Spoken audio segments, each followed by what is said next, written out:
Hello guys, आज हम लेके आए हैं ध्रुव राठी की video the final message before election result. तो देखते हैं वीडियो। ध्रुव राठी की काफ़ी अच्छी वीडियो होती हैं और एकदम सटीक वीडियो होती हैं। तो पहले देखते हैं फिर बात करते हैं ध्रुव राठी के बारे में, क्योंकि हमने इनकी बहुत सारी वीडियोस देखी हुई और ख़ास करके चलो पहले देखते हैं फिर बात करते हैं। ओके, नमस्कार दोस्तों, इलेक्शंस खत्म हो चुकी हैं। कल इलेक्शन रिजल्ट आने वाला है। कौन कितनी सीटें जीतेगा ये कोई नहीं जानता। मार्च 2024 में न्यूज 18 के ओपिनियन पोल ने बीजेपी लेड एनडीए को 411 सीट्स दी थी। उसी समय इंडिया टीवी के सीएनएक्स ओपिनियन पोल ने इन्हें 399 सीटें दी थी। अभी भी कुछ एग्जिट पोल्स ऐसे हैं जो कहते हैं कि 400 पार होगा। प्रधानमंत्री मोदी ने अपनी इलेक्शन कैंपेन की शुरुआत भी इसी 400 पार के नारे से करी थी। लेकिन क्या है इस 400 पार का मतलब?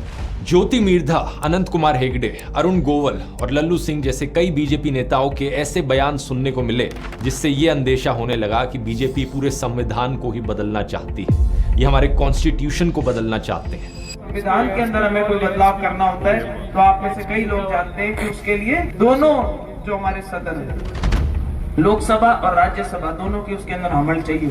बाद में बीजेपी ने इन बयानों से अपना मुंह मोड़ लिया। कई सारे नेताओं ने खुद ही क्लैरिफिकेशन दी, लेकिन ये सब चुनाव प्रचार शुरू होने के बाद हुआ। हमारा प्यारा देश, दुनिया की सबसे बड़ी डेमोक्रेसी, एक डिक्टेटरशिप ना बन जाए, इसकी चिंता मुझे काफी टाइम से सता रही थी। लेकिन मैंने सोचा कि एक इंसान के बोलने से क्या ही फर्क पड़ेगा। हाँ, मेरे 10-12 मिलियन सब्सक्राइबर हैं यूट्यूब पर, 4-5 मिलियन व्यूज आ जाते हैं, लेकिन आखिर में मैं हूं तो एक यूट्यूबर ही ना। अगर ज्यादा पॉलिटिक्स पे बोलूंगा, ऐसी चीजों पर वीडियो बनाऊंगा तो बहुत सारी गालियां सुनने को मिलेंगी। लोग मेरे खिलाफ वीडियो बनाएंगे, डेथ थ्रेट्स मिलेंगे। मैंने सोचा छोड़ो ये सब, मुझे एजुकेशनल वीडियोस बनाने पसंद है, वही बनाता हूँ, वही बनाने में मजा आता है, और क्या इन चीजों में पढ़ना। लेकिन फिर फरवरी के महीने में दोस्तों कुछ ऐसा हुआ जिसके बाद मुझसे रुका नहीं गया। Chandigarh election fraud. देश के इतिहास में पहली बार एक प्रिजाइडिंग ऑफिसर वोटर फ्रॉड करते हुए पकड़ा गया। सीसीटीवी फुटेज पर यह सब कैप्चर हुआ। सुप्रीम कोर्ट ने खुद कहा कि यहां पर मर्डर ऑफ डेमोक्रेसी हुआ है। ये एक घटना मेरे लिए ट्रिगर पॉइंट थी। ऐसा नहीं था कि इससे पहले कुछ और नहीं हुआ था, बहुत सारी चीजें हो रही थी साथ साथ। मीडिया का खरीदा जाना, चुनी गई सरकारों को गिराया जाना, एमएलएस की हॉर्स ट्रेडिंग। लेकिन इसे एक घटना के बाद मुझे सही में लगा कि अब बस बहुत हो गया, अब तो बोलना पड़ेगा।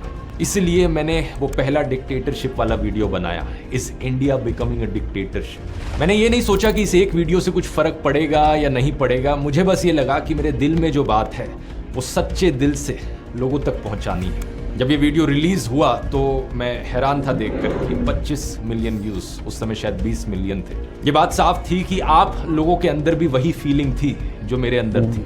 आप लोगों के दिल में भी वही चिंता आप लोगों को सता रही थी जो मेरे दिल में मुझे सता रही थी। यही कारण है कि इतने सारे लोगों ने इस वीडियो से रेजोनेट किया और इसे शेयर किया। लेकिन पता है क्या, इस वीडियो के बाद भी मेरा कोई इरादा नहीं था और ऐसे वीडियोस बनाने का।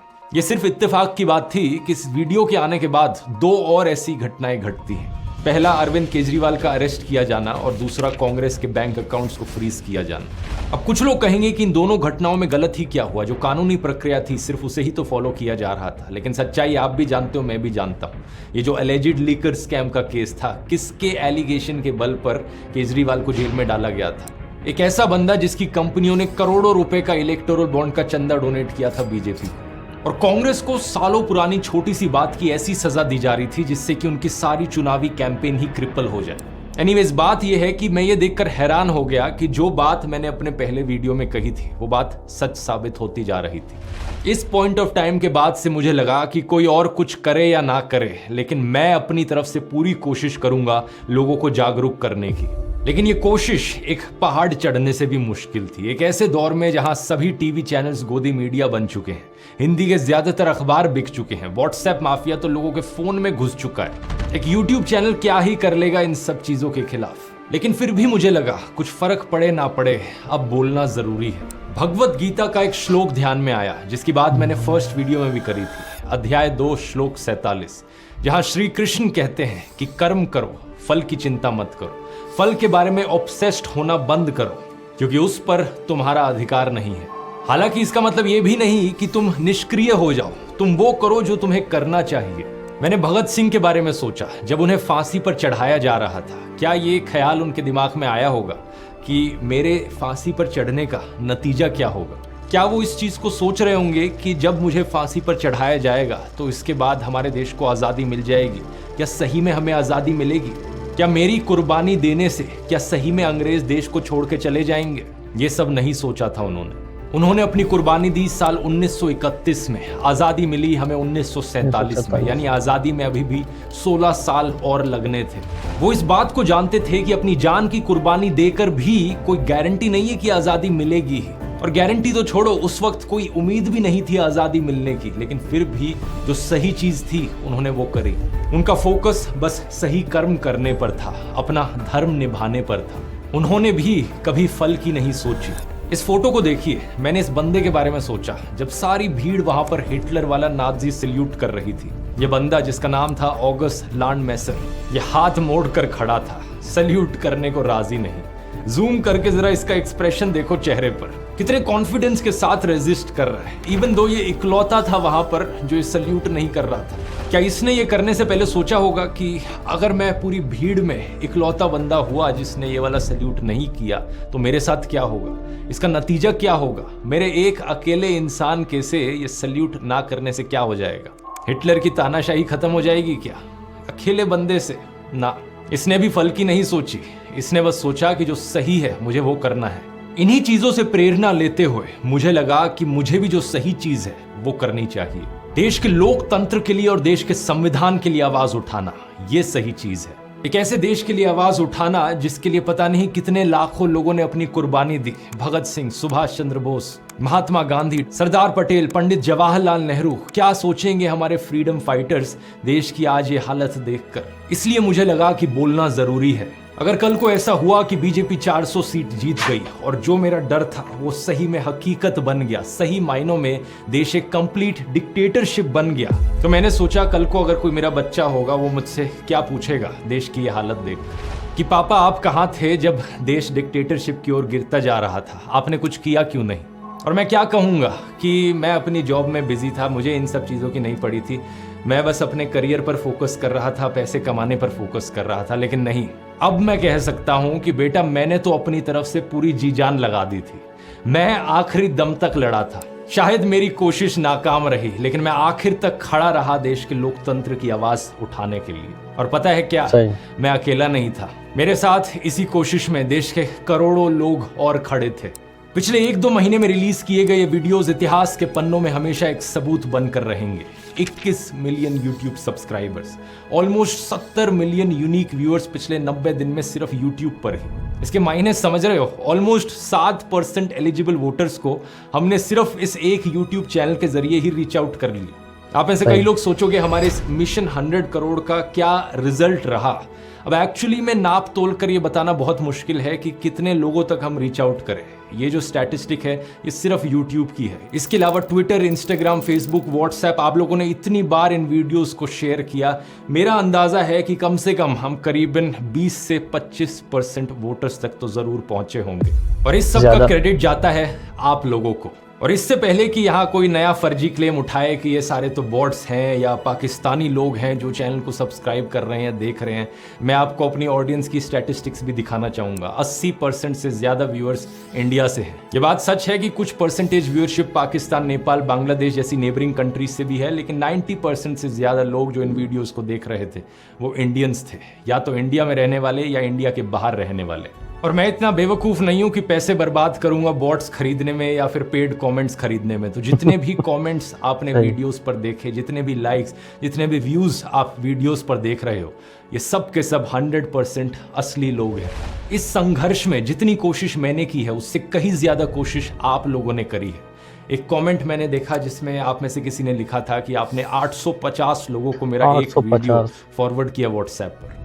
एक आदमी की रिसेंटली वीडियो देखी जो क्रिकेट स्टेडियम में बैठकर हमारे वीडियोस देख रहा था। कई सारे ग्राउंड इंटरव्यूज में मैंने लोगों के मुंह से अपना नाम सुना। ये देखकर खुशी हुई कि बच्चे भी सरकार के झूठे दावों को एक्सपोज कर रहे थे। एक वीडियो में ईडी की वेपनाइजेशन की बात करता है कोई लड़का, तो यूट्यूब रिपोर्टर उनसे पूछते हैं कि तुम्हें इतना कैसे पता चला? तो उन्होंने कहा ध्रुव राठी के वीडियोस देखकर पता चला। आपने कहा ईडी आपको इतनी ये वीडियो देखी हमने। पता है आपको क्या होता है? जब आप एक ध्रुव राठी का वीडियो देख लोगे ना, आपको समझ में आ जाएगा। बॉलीवुड के कई सेलिब्रिटीज हैं जिन्होंने मुझे मैसेज करके बताया कि वो कितना इंस्पायर्ड फील किए इन वीडियोस को देखकर। एक एक्टर ने मुझे बताया जिस दिन मुंबई में वोटिंग थी उस दौरान उनकी लखनऊ में फिल्म की शूटिंग चल रही थी, लेकिन हमारे प्रयास को देखकर वो इतने प्रभावित हुए कि उस दिन उनकी उन्होंने रिटर्न फ्लाइट बुक करा ली। कई फॉरेन में रहने वाले लोगों ने मुझे यही चीज लिखकर बताई कि सिर्फ मेरे वीडियोस को देखकर वो इतना मोटिवेट हुए वोट करने को कि वो फ्लाइट पकड़कर आ गए सिर्फ वोटिंग के लिए। दूसरी तरफ किसी ने बताया कि उनके एक दोस्त ने दफ्तर से छुट्टी ले ली और प्रोजेक्टर लेकर हरियाणा और राजस्थान में चले गए। गांव-गांव में लोगों को ये वीडियो दिखाने लगे प्रोजेक्टर के जरिए। राजस्थान, वेस्ट बंगाल, महाराष्ट्र जैसी कई स्टेट्स में ऐसे नज़ारे देखने को मिले जहां पर इन वीडियोस को पब्लिक में प्ले किया गया। भारत और दुनिया भर के कई अखबारों में हमारे इस संघर्ष की चर्चा छपी। France 24, the Economist, Al Jazeera, Time magazine, the Telegraph, the Print, Economic Times. दुनिया में अगर डंका किसी का बज रहा था तो वो हमारा बज रहा था दोस्तों। ये सब देखकर इनका गोदी मीडिया, इनके गोदी यूट्यूबर्स और आईटी सेल, पूरा गोदी सिस्टम बुरी तरीके से बौखला गया। जो हमले मेरे ऊपर इन्होंने किए, जो बदनामी करने की कोशिश करी इन्होंने मेरी, वो भी नेक्स्ट लेवल की थी। किसी ने मुझे कुत्ता कहा, किसी ने कॉकरोच कहा, तो किसी ने बुली कहा, किसी ने एंटी नेशनल कहा, किसी ने कहा चाइनीज फंडेड है, तो किसी ने कहा ये तो पाकिस्तानी है। जाने कितने झूठे इल्जाम लगाए गए और कितने ही वीडियोस इन लोगों ने मेरे ऊपर बनाए। जब मैंने वीडियोस बनाने अपने शुरू किए थे, मैंने एक्सपेक्ट तो किया था कि बैकलैश आएगा, लेकिन इतने ऑर्गेनाइज्ड तरीके से ये लोग मेरे ऊपर अटैक करेंगे ये एक्सपेक्ट नहीं किया था। तेलंगाना का एक ये वीडियो सामने आया जहां बीजेपी के कुछ मेंबर्स प्लानिंग कर रहे थे कि मुझे कैसे रोका जाए। तो उनमें से एक कहते हैं कि ये ध्रुव राठी हमेशा फैक्चुअली करेक्ट होता है, कॉन्स्टिट्यूशनली हमेशा करेक्ट होता है, इसके वीडियोस किसी भी यूट्यूब रूल्स को नहीं तोड़ते। तो कैसे काउंटर करा जाए इसे? ఇప్పుడు యూట్యూబ్ లో ఒక ధ్రువరాటి అనే వాడు ఇష్టం వచ్చినట్టు వాడుతున్నాడు, వాడు చరిత్రను ఇంకా మార్చేస్తున్నాడు, చాలా మంది నాకు వ్యూస్ వస్తున్నాయి, దాని గురించి మీరు వాడు యూట్యూబ్ కి కంప్లైంట్స్ ఉంటారు, వాడు యూట్యూబ్ రెగ్యులేషన్స్ కి కరెక్ట్ ఉంటాడు, అన్లెస్ అండ్ అంటిల్ వాడు అక్కడ ఏదైనా చేర్చాడు చేస్తేనే మనం గెలుకోవచ్చు। మాట్లాడేది కూడా రాజ్యాంగబద్ధంగా మాట్లాడతారు। वाह क्या बात कही है। देखो देखो दोस्तों, इससे पता चलता है कि कैसे आपके हेटर्स भी सीक्रेट एडमायरर्स हो सकते हैं। अगर मैंने कभी कुछ गलत किया ही नहीं तो कैसे मुझे काउंटर किया जाए? ये कहते हैं कि प्लान है इसके खिलाफ झूठी खबरें फैलाओ। झूठी खबरें फैलाओ कि जैसे ध्रुव राठी ने झूठ बोला हो कि प्रधानमंत्री मोदी सनी लियोनी को मंत्री बनाने वाले हैं। అంటే సన్నీ లియోని నెక్స్ట్ నరేంద్ర మోడీ కేబినెట్ లో మహిళా శిశు సంక్షేమ శాఖకు మంత్రిగా చేస్తున్నారని ధ్రువ రాठी చెప్పిందని చెప్పారు। वाह क्या प्लान बनाया है। यानी कि फेक न्यूज फैलाओ कि ध्रुव राठी ने फेक न्यूज फैलाई है। दोस्तों, मैं अक्सर बात करता हूं अपने वीडियोस में आर्टिफिशियल इंटेलिजेंस और चैट जीपीटी की। इन लोगों ने वहां भी कसर नहीं छोड़ी, डीप फेक का इस्तेमाल किया मेरे खिलाफ एक झूठी खबर फैलाने के लिए। किसी ने ये झूठी ऑडियो क्लिप डाली जिसमें मेरी आवाज को इमिटेट करने की कोशिश करी गई है। ऐसा दिखाने की कोशिश करी गई कि मैं फोन कॉल पर किसी पॉलिटिशियन से बात कर रहा था और पैसे मांग रहा था। Don't worry, I am with you, आप चिंता न करो। आई एम वार्निंग यू, तुम्हारे साथ भी ऐसे ही करेंगे। तुम्हारा पैसा टाइम पे मिलता है। हाँ, मुझे तो यूके से आता है ना, मेरा चैनल क्लियर है। Please, no need to defend them on this. No need. I'll call you, मैं बात करता हूँ आपसे। देखो किस हद तक ये चले गए मुझे बदनाम करने के लिए। ऊपर से जो रेगुलर वीडियोस इनके आ रहे हैं जहाँ पे मुझे इंसल्ट किया जाता है, कभी कुत्ता बोलकर, कभी कॉकरोच बोलकर, तो कभी बुली बोलकर। कोई झूठी खबर फैलाता है कि मैंने किसी को मरवा पिटवा दिया, तो कोई झूठी खबर फैलाता है कि मेरा एक सीक्रेट व्हाट्सएप ग्रुप है जहां पे मैं लोगों को ट्रोल करता हूं, जहां पे बॉट्स भेजे जाते हैं। हमारा एक ऑर्गेनाइज्ड ग्रुप है। कुछ भी ऐसा नहीं है दोस्तों। कोई सीक्रेट टेलीग्राम ग्रुप नहीं है, कोई सीक्रेट फेसबुक व्हाट्सएप ग्रुप नहीं है। जो है वो पब्लिकली आपको दिखता है। व्हाट्सएप पर एक पब्लिक चैनल है जिस पर मैं पोस्ट करता हूं ओपनली। दैनिक जागरण जैसा अखबार तक मेरे खिलाफ झूठी खबर फैलाने लगा कि मेरी चाइना से फंडिंग आती है। बताओ जरा, मैं कभी बॉयकॉट चाइना करके वीडियोस बनाता अगर मेरी चाइना से फंडिंग आ रही होती तो? ये वही अखबार है जिसको मैंने पहले भी अपने एक वीडियो में एक्सपोज किया है। इतनी झूठी खबरें छापते हैं ये। एक बार ऐसे ही इन्होंने इंडियन आर्मी के बारे में भी फेक न्यूज फैलाई थी। खुद हमारी आर्मी ने उस फेक न्यूज को डिबंक किया था। ऐसे ही इस अखबार ने किसानों के बारे में फेक न्यूज फैलाई थी कि किसानों की रैली में पाकिस्तान जिंदाबाद के नारे लगे। इस खबर को छापते वक्त इन्होंने अपने पैरा में यह भी लिख रखा था कि हालांकि इस खबर की पुष्टि नहीं हो पाई है। इसका क्या तुक बना?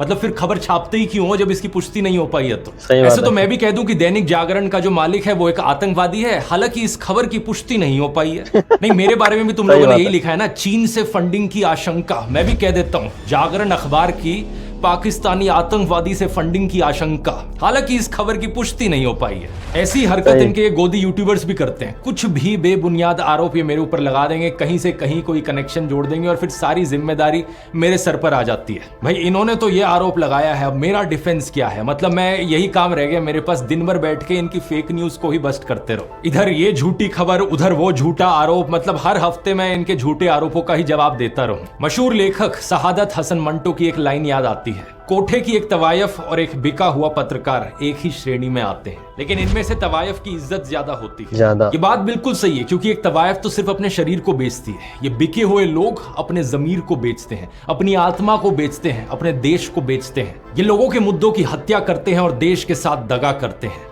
ऐसा नहीं है कि ये सब देखकर मुझे कुछ हर्ट फील होता हो, क्योंकि अब इन सब चीजों की आदत हो गई है, लेकिन दुख जरूर होता है। दुख होता है कि ये कैसा कल्चर बना दिया है इन्होंने देश में। कहां तो हमारे उपनिषदों में लिखा है कि विचारों को हर दिशा से आने दो, और आज 2024 में ये ऐसे बिहेव करते हैं कि अगर आपका पॉलिटिकल ओपिनियन इनसे अलग हो जाए तो आप इनके लिए जानी दुश्मन की तरह बन जाते हो। एक डेस्परेशन है इनकी तरफ से कि अगर किसी का विचार इनसे नहीं मिलता हो तो उसे किसी ना किसी तरीके से देशद्रोही दिखा दो, फॉरेन फंडेड दिखा दो।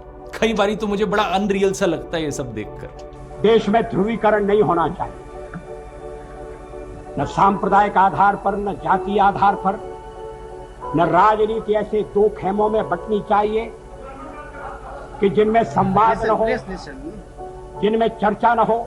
लेकिन सच बात पता है क्या है दोस्तों, आपकी तरफ से इतना सारा प्यार, इतना सारा सपोर्ट मुझे मिला कि इनकी कोई भी झूठ की दुकान टिक नहीं पाई। हर रोज के मुझे हजारों मैसेजेस मिले, ईमेल्स मिली, किसी ने आप में से मेरी पेंटिंग बना दी, किसी ने कोई गाना ही बना डाला। तो ये नहीं सुना भाई तक गाना में। लाखों लोगों का लव और रिस्पेक्ट मिला, लोगों ने एडिट्स बनाए, किसी ने मुझे डेमोक्रेसी का फोर्थ पिलर कहा, किसी ने रेवोल्यूशनरी कहा।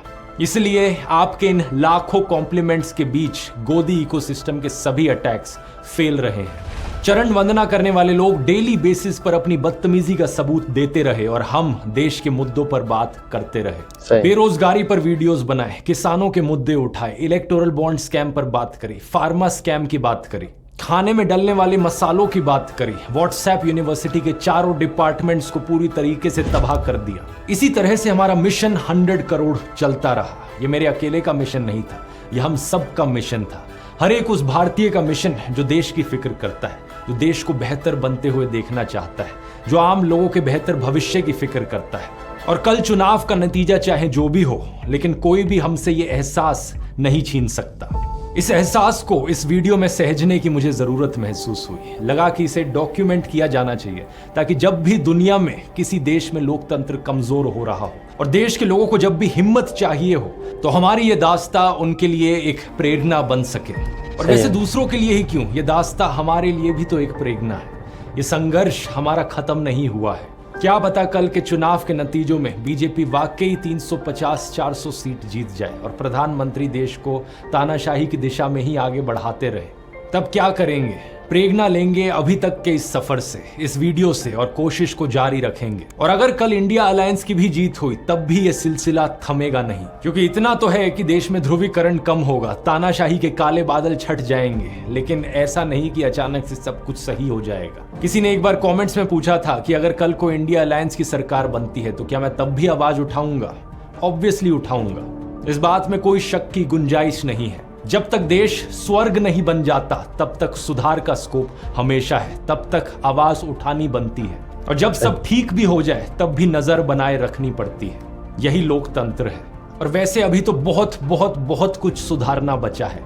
कहाँ हम सपने देखते हैं देश को एक डेवलप्ड कंट्री बनाने की, लेकिन पिछले 10 सालों में हालत ये हो गई कि कुछ लोग पाकिस्तान से कंपैरिजन करने लगे। राजनीति में ईमानदार और शरीफ नेताओं की कमी है, एग्रीकल्चर में प्रॉब्लम्स हैं, बेरोजगारी का इशू है, पोल्यूशन एक मेजर समस्या है। सभी प्रॉब्लम्स को हाईलाइट करते रहना होगा, जो भी सरकार हो उनसे जवाब मांगते रहना होगा। मैं एक ऐसा देश देखना चाहता हूं, एक ऐसी दुनिया देखना चाहता हूं जहां पर हर इंसान साफ हवा में सांस ले, साफ पानी पिए, हर इंसान को ऊपर उठने का मौका मिले, कोई भेदभाव ना हो, कोई अन्याय ना हो, किसी की आवाज को नीचे दबाया ना जाए। एक ऐसी दुनिया जो हर इंसान, हर पशु पक्षी के लिए जीने लायक हो। क्या धरती पर एक स्वर्ग बनाना मुमकिन है? मुझे नहीं पता, मैं बस सही कर्म करने पर ध्यान दूंगा। फल पर ऑब्सेस्ड नहीं होंगे। ये दौर देश की लड़कियों और औरतों के लिए भी बहुत प्रेरणादायक रहा है। जानते हैं क्यों? क्योंकि देश को बचाने के इस संघर्ष में कितनी सारी वुमेन जर्नलिस्ट ने जमकर भाग लिया। पूनम अग्रवाल, मनीषा पांडे, निधि सुरेश, आरफा खानम शेरवानी, फे डिसूजा, मीना कोटवाल, सर्फप्रिय सांगवान, प्रज्ञा मिश्रा, फातिमा खान, मीरा देवी, कुमकुम बिनवाल और भी जाने कितनी सारी जर्नलिस्ट केवल मेट्रो सिटीज में ही नहीं बल्कि ऑन ग्राउंड लोकल रिपोर्टर्स भी। पत्रकारों के अलावा वुमेन इन्फ्लुएंसर्स ने भी एक अहम रोल निभाया। डॉक्टर मेडूसा, रैंटिंग गोला, कबीरान, गरिमा, नेहा सिंह राठौड़, किसी ने जोशीले अंदाज में अपनी बात रखी तो किसी ने सैटायर में तो किसी ने गाकर। जो on ground public reaction videos होते हैं उनमें कितनी ही औरतें बड़े कॉन्फिडेंस से बोलती हुई दिखाई दी।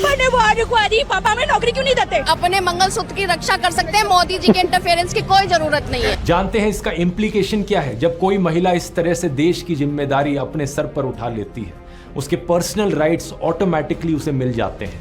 वो किसी से फ्रीडम मांगती नहीं है बल्कि संविधान द्वारा दी गई फ्रीडम को खुद से रिक्लेम कर लेती है। जय भीम फिल्म का ये जो आखिरी सीन है, इसी तरीके से देश की हर एक लड़की और औरत को अखबार उठा लेना चाहिए। बहुत हो चुका ये हनी सिंह टाइप के गानों से इन्फ्लुएंस होकर खुद को एक ऑब्जेक्ट की तरह देखना, एक ऐसे इंसान की तरह देखना जो केवल सजना सवरना जानता हो। बहुत हो चुका ये शॉपिंग लवर वाला जो लेबल है, कोई गर्व की बात नहीं है इसमें। बहुत हो चुके ये स्टीरियोटाइप्स की लड़कियां पॉलिटिक्स को नहीं समझती। अब बाहर निकलिए इस कोकून से। याद रखिए कि इसी दुनिया में एक डाफने गैलिजिया थी जिन्होंने पनामा पेपर्स के जरिए पूरी दुनिया के करप्ट लोगों को एक्सपोज कर दिया और अपनी पत्रकारिता करते हुए शहीद हो गई। लेकिन बात यहाँ सिर्फ औरतों की नहीं है। रवीश कुमार, आकाश बैनर्जी, अभिसार शर्मा, अजीत अंजुम जैसे कई पत्रकारों ने संघर्ष किया सच दिखाने का। अर्पित शर्मा और मुकेश मोहन जैसे कई इन्फ्लुएंसर्स ने भी हिम्मत दिखाई आवाज उठाने की। लेकिन आप फिर भी शायद सोचो कि आप अकेले क्या कर सकते हो। कई बार बहुत से लोग कमेंट्स में लिखते हैं, कुछ लोग हेल्पलेसनेस जताते हैं कि वो ज्यादा कुछ नहीं कर पा रहे हैं। आप में से कईयों ने पूछा कि मैं क्या कर सकता हूं देश के लिए। मैं यहाँ पर कहूंगा कि देश के लिए कुछ करने की बजाय सभी कुछ देश के लिए क्यों नहीं किया जाए। पहली बात, अपनी कॉम्युनल, कास्टिस्ट, मिसोजिनिस्ट, क्लासिस्ट सोच का इलाज करें अगर आपकी वैसी सोच है तो। फिर कई वीडियोस में मैंने बताया है कि हमें वोकल फॉर लोकल को एक जुमले की जगह हकीकत बनाना होगा। कोशिश करें खाने का सामान जितना सीधा किसान से खरीदा जा सके उतना ही बेहतर है। इसी तरीके से आप कपड़ों को या घर के डेकोरेशन आइटम्स को जितना लोकली खरीदे उतना बेहतर है। इससे जो अमीर गरीब के बीच वेल्थ इनइक्वालिटी है वो कम होगी। अपने घर से जब निकले तो हमेशा एक वाटर बॉटल अपने साथ लेकर चले ताकि प्लास्टिक यूजेज को कम कर सके। गंदगी ना फैलाएं। अपने आसपास पौधे और पेड़ लगाएं, उनका रख रखाव करें। हर एक चुनाव में वोट करें। इस बार की चुनाव प्रक्रिया में बहुत सारी समस्याएं देखी गई। बहुत सी जगहों पर पोलिंग ऑफिसर्स रात को 2-3 बजे तक अपने घर पहुंच पाए। क्या ये सब एफिशिएंट तरीके से नहीं हो सकता था? जरूर हो सकता था। इस इनएफिशिएंसी के अलावा ऐसे कई इंस्टेंसेस देखे गए जहां पर इलेक्शंस फ्री और फेयर ना होने के सवाल उठाए गए। मणिपुर में, उत्तर प्रदेश के संबल में, सूरत और इंदौर जैसी कई जगहों पर प्रॉब्लम्स रिपोर्ट करी गई। एक के बाद एक भाषण में इवन प्रधानमंत्री ने बार बार धर्म के नाम पर हेट स्पीच फैलाई अपने भाषणों में। मॉडल कोड ऑफ कंडक्ट को वायलेट किया। इस चुनावी प्रक्रिया को फ्री और फेयर करने के लिए जो आवाज उठाने की जरूरत है, जिस आंदोलन की जरूरत है, वो हर किसी की जिम्मेदारी है। अगर हर polling officer, presiding officer, district collector अपनी जिम्मेदारी सही से निभाए तभी इस पूरी प्रक्रिया को बेहतर बनाया जा सकता है। लेकिन यह बात सिर्फ उन्हीं प्रोफेशंस में सीमित नहीं है, यह बात हर प्रोफेशन के लिए एप्लीकेबल है। जो भी आप काम करते हो उसे अच्छे से करो, ईमानदारी से करो। टीचर्स बच्चों को अच्छे से पढ़ाएं। हर एक आईएएस ऑफिसर रौब झाड़ने के बजाय खुद को जन सेवक की तरह देखें। ईमानदारी से जनता के लिए काम करें। पुलिस वाले क्राइम को रोकने के लिए कमिटेड हों। फिल्म मेकर एनिमल जैसी क्रिंज फिल्में बनाने की बजाय मीनिंगफुल फिल्में बनाएं। अगर आप एक रेस्टोरेंट या ढाबा चलाते हैं तो लोगों को हेल्दी और टेस्टी खाना खिलाएं ताकि लोगों की सेहत का नुकसान ना हो और उन्हें मजा भी आए और देश का हैप्पीनेस इंडेक्स भी बढ़े। सभी लोग अगर अपना प्रोफेशन देश में ईमानदारी से करने लगे तो देश अपने आप स्वर्ग बन जाएगा और ये काम हम में से हर किसी को करना होगा। आगे आने वाले वीडियोस के लिए मेरे पास बहुत सारे प्लान्स हैं, उनकी बात टाइम आने पर डिस्कस करेंगे। लेकिन अभी के लिए शंकर शैलेंद्र के द्वारा लिखी गई कुछ पंक्तियां मैं आपके साथ छोड़ना चाहूंगा। धन्यवाद और जय हिंद। हमारे कारवां को मंजिलों का इंतजार है, आंधियों ये बिजलियों की पीठ पर सवार है। हमारे कारवां को मंजिलों का इंतजार है, आंधियों ये बिजलियों की पीठ पर सवार है। कदम मिला के चल चलेंगे एक साथ हम। अगर कहीं है स्वर्ग तो उतार तारा जमीन पर तो जिंदा है, जिंदगी की दिल से यकीन कर, अगर कहीं है स्वर्ग तो उतार तारा जमीन पर जिंदा है।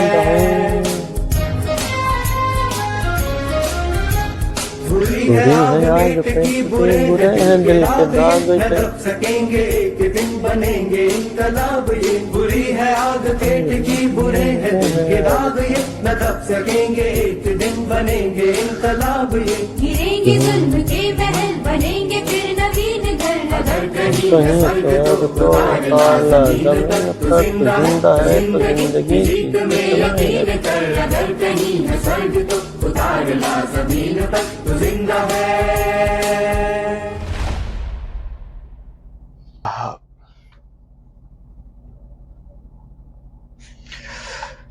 एक मिनट के लिए भी मुझे बोरिंग नहीं फील हुआ भाई साहब। इतनी मतलब फैक्ट वाली वीडियो बनाई है ध्रुव राठी। एक्चुअली सारी वीडियो इनकी अच्छी होती है, हमने काफ़ी सारी वीडियोस एंड शॉर्ट्स भी देखे हुए पहले से ही, तो काफ़ी सारे शेयर किए गए हैं। सारी वीडियो इनकी अच्छी लगती है और मैं तो ख़ास करके ये भाई साहब, मेरी यही कोशिश है, ये उम्मीद है लोगों से कि ज़्यादा से ज़्यादा यंगस्टर है या कोई भी हो, इनकी वीडियो देखें। इनकी वीडियो देखने के बाद आपका बिल्कुल भाई साहब माइंड चेंज ही हो जाएगा कि आप क्या हो, कैसे हो, क्या करते, ये सब एकदम माइंड एकदम चेंज हो जाएगा भाई साहब। और भाई साहब यूट्यूबर की लिस्ट में बताया गया जो मेरा सबसे फेवरेट, पहले तो बहुत से लोगों को मैं लाइक करता था जैसे यूट्यूबर्स, लेकिन ध्रुव राठी वीडियो देखने के बाद भाई साहब सबसे फेवरेट यूट्यूबर जो है वो हमारे ध्रुव राठी है। भाई साहब क्या बात करते हैं, क्या फैक्टफुल बात करते हैं, जो रियल बातें हैं वो बताते हैं, कोई मनगढ़ंत बातें नहीं या फिर कोई कहीं की सुनी हुई बातें या व्हाट्सएप यूनिवर्सिटी वाली बातें लाइक दैट, वो सब बातें नहीं।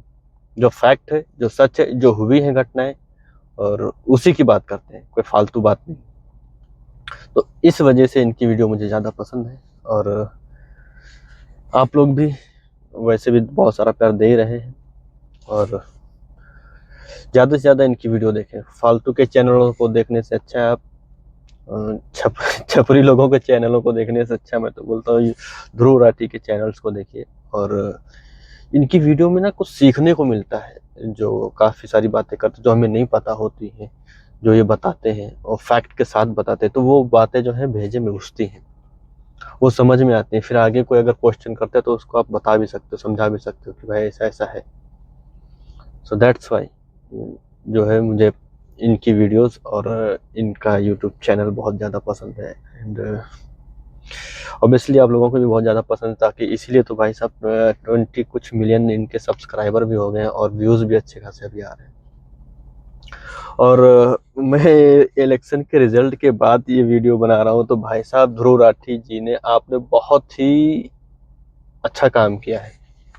जो 400 पार, 405, 410 ये सीटें दिखा रहे थे ना, 300 के अंदर भाई साहब कर दिया आपने इनको। फालतू के ये एग्जिट पोल दिखा रहे थे, यहाँ 400 पार, 500 पार, साले कुछ भी बता रहे थे गोदी मीडिया वाले, लेकिन काफ़ी ज़्यादा हद तक तो आप ध्रुव राठी का हाथ रहा है इसमें। जो वीडियो इनके वायरल्स हुए हैं, जिन लोगों तक पहुँची, उन लोगों का माइंड चेंज हुआ, माइंड सेट हुआ कि भाई साहब हाँ ये बात तो सच है, फैक्ट भी है, तो काफ़ी अच्छा कर रहे हैं। सो ओके, अभी तक तो भाई इतना ही, बाकी मैं और भी सारी इनकी वीडियोस पर रिएक्शन दूंगा और देखूंगा भी अच्छे से, तो आप लोग भी तैयार रहें इनकी सारी वीडियोस को देखने के लिए और मेरा रिएक्शन भी देखने के लिए। और मेरे भी चैनल को आप लोग सब्सक्राइब करें और ज़्यादा से ज़्यादा शेयर करें, ताकि मैं और भी वीडियोस पे रिएक्शन दे सकूं अच्छे से। So thanks for watching.